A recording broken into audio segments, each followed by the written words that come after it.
What's up, guys? It's Tim, the Drone Goon. Today we're going to be flying the Avata 2. Now, I'm not going to do an Avata 2 review. There's millions of them all over YouTube, done by people who know so much more than I do. I am a brand new beginner FPV pilot, so I'm going to take you through my journey of learning to fly this thing. Now, my primary background in flying is the Mini 3 Pro and the Air 3S, so this thing is brand new to me. I've had it for a few months. I flew it pretty heavy when I first got it around April, but I crashed it, had to send it in, and I got my new one back about a month ago, but with school ending and work and just family obligations, I haven't been able to get out and fly as much as I wanted. So now that things are kind of set, summer's starting to settle in a little bit for us as a family. The weather's getting a lot nicer here in southern Idaho. I'm going to get out and I'm going to try to do a series and bring you along on my FPV journey. Now, I've already flown it enough where I feel comfortable leaving the normal mode and moving into sport mode. I've been flying sport mode for a little while. I've got a few hours under it. I haven't done manual mode at all yet, but I'm going to get a little bit more comfortable with flying and how it handles before I go into manual, which I know is going to be a whole new set of obstacles. Now, I am flying with the FPV controller. I haven't even flown it at all with the motion controller. I may play around with that a little bit in one of the videos to come, because I'm sure it does have its place, especially in FPV video. Just being able to turn and use the head tracking with it and keep it flying in a certain direction, I think could pull off some pretty cool shots. So there's definitely a time and a place for the motion controller, but I just haven't played with it at all yet. So today and the next subsequent videos probably primarily focus on just flying with the FPV controller. Alright, so hopefully this turns into a series that people like and people can follow along with my journey. There are a couple other YouTubers out there that I've seen that have done similar things, but their starting skills were way down the line from where I even am. So I'm trying to start it as like a day one, minute one flying with this FPV drone. All right, so let me get my drone set up, switch the cameras around a little bit, and let's get flying. Later. All right, guys, and we are up and away.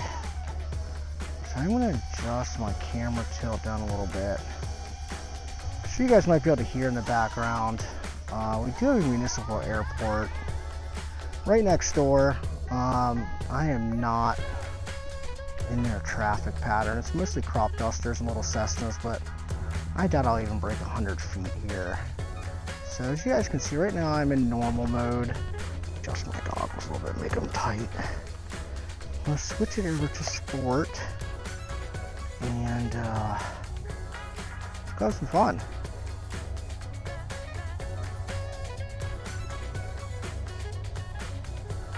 Use for the stick. It's been a couple weeks. As you guys can see, aircraft enhancement center. Why is my signal going out already? Hold on, I'm gonna pause. Let's see, why is this guy flying right above me? Usually they don't fly above this field, so might be a student doing touch and goes, but we'll make sure we keep the altitude relatively low. I am catching a little bit of interference, so we'll kind of see. We'll play around. Let's get some speed. Kind of fly around a little bit. Get used to the controls again.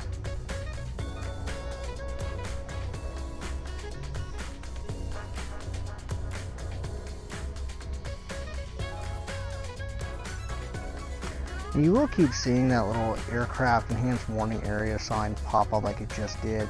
The airport is literally in that direction. I'm not going to go up too high. You can see some of the hangars over there in the distance. Relatively close, but not in a restricted flight zone. Like I said, it's an unmanned. There's no air traffic control. It's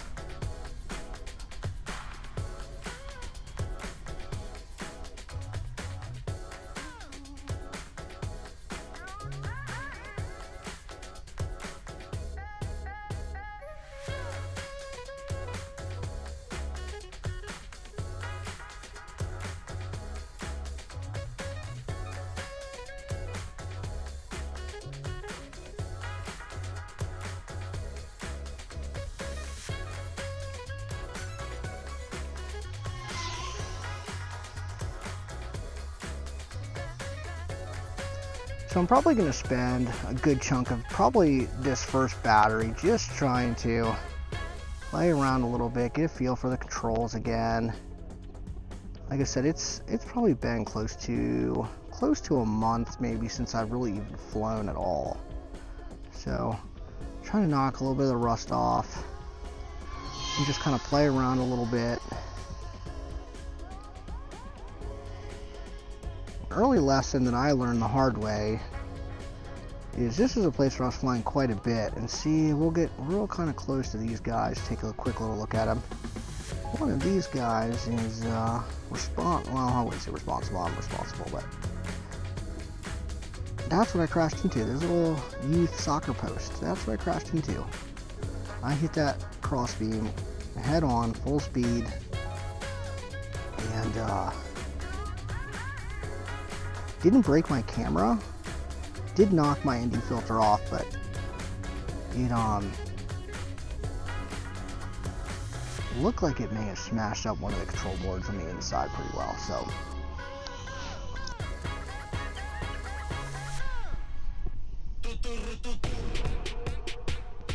turn radius on this thing is pretty amazing.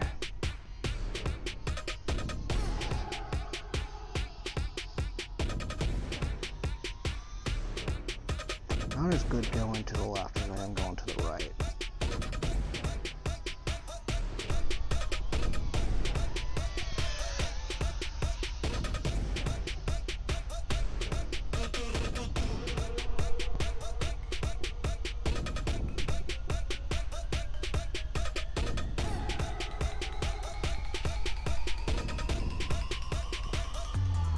I am feeling a lot more comfortable today flying around, so that's good.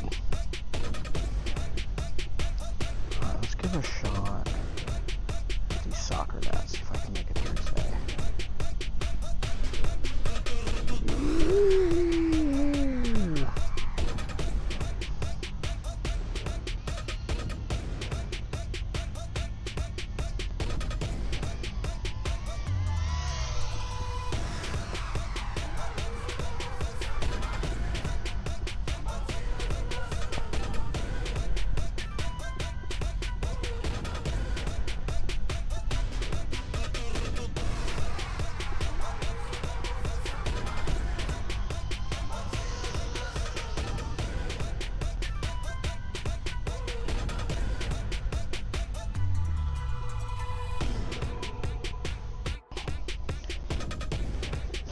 Alright guys, battery 2 already.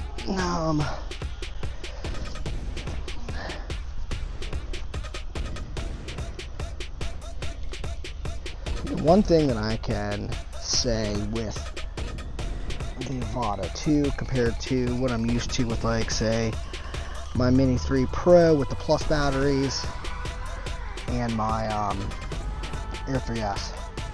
Battery time's a bit different, and definitely a lot shorter, but that's alright. The speed and the banks, obviously that's to be expected with switching to sport mode. That's to be expected with the batteries, I think. The one thing that is a little frustrating, I think, though, with the Avata 2 is the price point for the batteries. They're pretty expensive. The amount of flight time you get. I wish DJI would work on that a little bit. I can see these folks a little bit.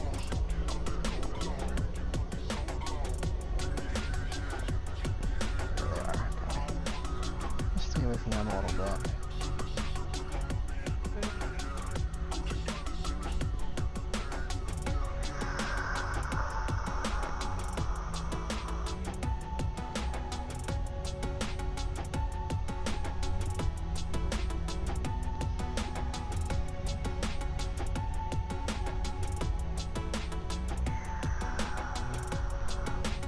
It wasn't recording first time. Let's try to fly through again.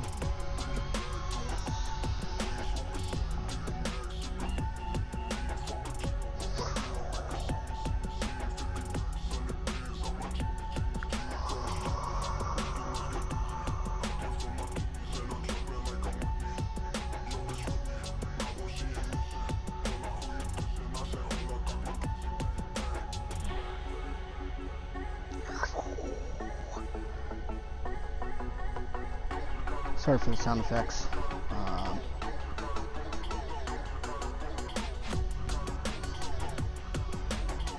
I'm a child. Ooh, don't want to hit the tree. Oh, that would have been cool. Let's go back and try that again. Just try to flip the tree this time around.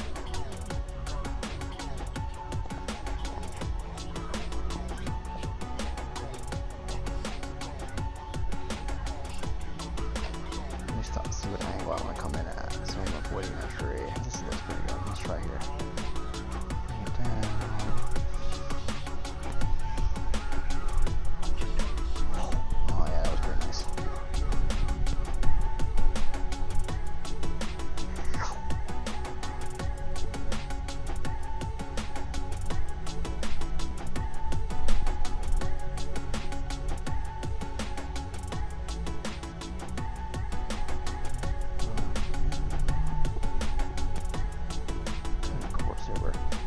Kind of frustrated. The signal has been really bad here in the past few days. I'm not sure why. When I was flying out here in late April, early May, I didn't have signal issues at all, so I don't know really what's going on. I even moved from a different spot that I was sitting yesterday, thinking that maybe the dugouts were interfering a little bit, but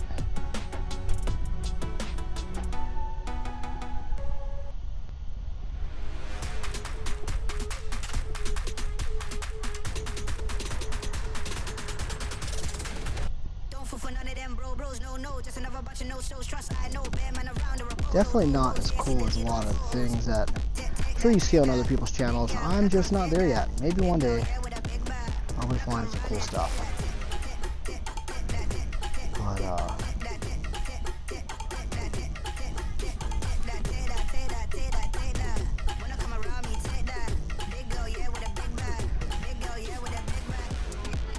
I don't think a learning journey is that much for a spectator. But, you know, I want folks to see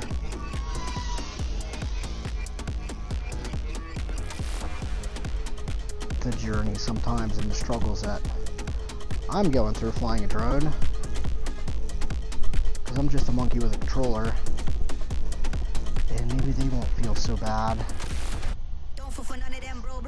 when they're crashing or having to bail out, or it's not coming to them as fast as other kids. Now I can tell you my boys have flown my drones a couple times.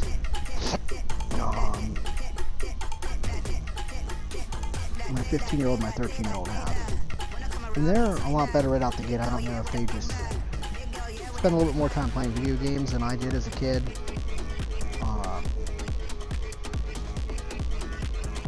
But their hand-eye coordination, hand-finger coordination stays a heck of a lot better than mine is. So maybe they're onto something.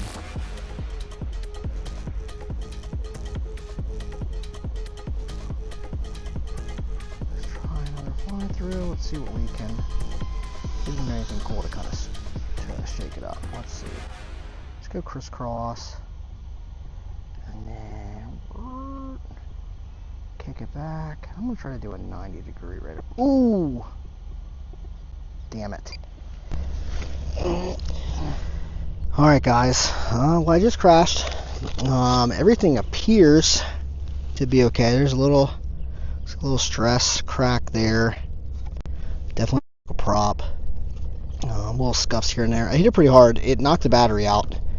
I did put the battery back in, powered it on. It powered on like it was, everything wanted to function right. So, let's see. Here's fingers crossed. I hit the pole so hard it knocked the battery out. So, my hopes aren't that high. But wish me luck. I'm going to swap this prop out real quick and then hopefully at least take it for another quick test flight.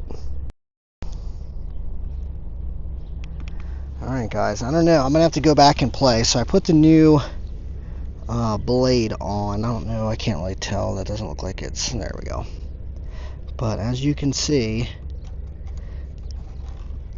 it now rubs. So I think I'm done flying for today. I'm going to have to figure this one out. Don't really want to have to deal with care refresh again. So see if it's not something that I can't fix. Well, part of the journey, I guess. Still pretty upset about it. Well, we'll see you guys here in a little bit. I'll give you guys an update as soon as I figure out what my next move or repair will be. All right, until then, Tim Drone Goon, later. All right, guys, back again. Just a few seconds after I took the last video, but I figured out the culprit. Let's see if I can't get that to focus. Cracked one of the arms. So might be care refresh time again, which sucks because I just used it a month ago, so it's just probably going to be a lot more expensive. Yeah. Hey, what's up, guys? Tim the Drone Goon. So I started shooting part 1 of learning to fly FPV on my Avata 2 yesterday. Went back to the park today, went through battery 1, kind of getting warmed up. I think I went a little hard in the paint and crashed my drone, as I'm sure you guys have already seen in the video and heard me talk about a little bit ago. Ended up cracking the lower chassis and the control arm on the front left side. I'm sorry, the front right side. Impact was pretty hard. It kicked the battery out, cracked my ND filter, which is not a big deal. ND filters are cheap. Battery was fine. I plugged it back in right away, powered it up. Everything seemed to power okay. I did snap one of my propellers. Again, easy fix. That's, you know, that's the price you pay sometimes. But when I was putting on the new propeller, I was just kind of spinning it. I tried to rotate it around just so easier to put the screws in, more or less. And I could feel it binding against the housing on the outside. So stopped to look a little bit further, and that's when I noticed that the lower chassis where it connects to the upper enclosure for the blades was cracked. I bought the Avata 2 in April, and this is the second crash that I've had. So a couple lessons learned. My skills are not where they need to be to even shoot a gap as big as it was in that dugout when I hit that 6x6 piece of cedar and smashed it into the ground. So I kind of weighed my options. I still do have care refresh. I used it once already. I think you can use it twice. I have to really get into it. But either way, I'm not going to go that route. When I started to apply for the care refresh, it said it could be over 45 to 60 days before I could potentially get a replacement. And where I live in southern Idaho, our summers are very short. It starts getting cold in September, like a lot of places, but it gets winter-like in October. So it's about winter from October to April here, and I just don't want to lose that much time flying. So what I think I'm going to do is I think I'm going to order a replacement chassis. I saw a link online from somebody else's YouTube video where you could order them off of AliExpress, and it was like 50 bucks, maybe a little more, somewhere in the $50 range, which I'm sure was shipping and handling, maybe definitely under 75. That it comes with a replacement upper chassis, lower chassis, control arms, basically all the external pieces for like 50 bucks. So I think I'm going to do that replacement. I am okay mechanically. I can fix a lot of stuff. It's not my first time repairing a drone. My first drone was a Ruco F111 Gem 2. I got that for Christmas a couple years ago. Fantastic starter drone. If anybody's looking for a really good starter drone but don't really want to pay, you know, DJI price, it's not a bad drone to look into. I'll put a link in the description of the video for it. But it's a great drone. You're going to start seeing a theme here. I smashed it into a football upright. So I've now hit a football upright. I've hit a soccer upright. Well, actually, the Roku I hit the football post upright. My first Avata, I hit a soccer crossbar, and then today I hit a 6x6 post for a dugout, all at the same park. So I don't know if that park is cursed. It's probably my flying, but yeah, we'll get to that. So I think what I'm going to do is I'm going to order that. It could be here. AliExpress shipping is usually pretty fast. Hopefully it gets here pretty quick, and I'll swap that out. It doesn't seem like it's a real hard fix. There's a couple YouTube videos on it that I've looked at. It seems pretty simple. I know it's going to avoid my warranty, but at this point, it's like I've already used Care Refresh once. I think I got my money's worth out of it. So I'm just gonna let that go. Replace the bottom chassis. Now I got some extra spare parts for the next time I do crash. But I think what I'm gonna do is I love flying my Avata. I think what I'm gonna do is maybe limit my speeds a little bit and kind of figure that out. But I think I'm gonna build an FPV drone. It seems like that's the next step in this evolution. I think I'm just gonna build it, and that may be a new video series that I put out. But right now, I think what I'm gonna do is I'm not in a big rush to build it, because I do have all winter. I still really enjoy flying my Avata and my Air 3S. So I think I'm just gonna fly those, get a little bit more proficient on my Avata too, maybe learn how to fly it manual mode a little bit more. And then just make this as like a winter-long project and probably turn it into a video series of me building out an FPV kit. So something to look forward to. And I'm also going to make a video of me replacing that bottom chassis piece for the Avata 2, just in case somebody else wants to see it from a different perspective. I'm sure there are a couple that are already out there, but you know, it's just all part of the journey. All right, so if you're out there flying and you're crashing your drones too, you're not alone. And if you're not, awesome.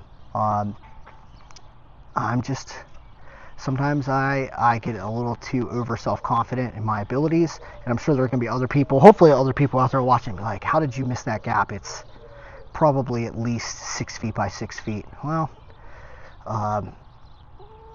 my hand-finger coordination is probably not where it should have been, but you know, lessons learned, and it's a hobby.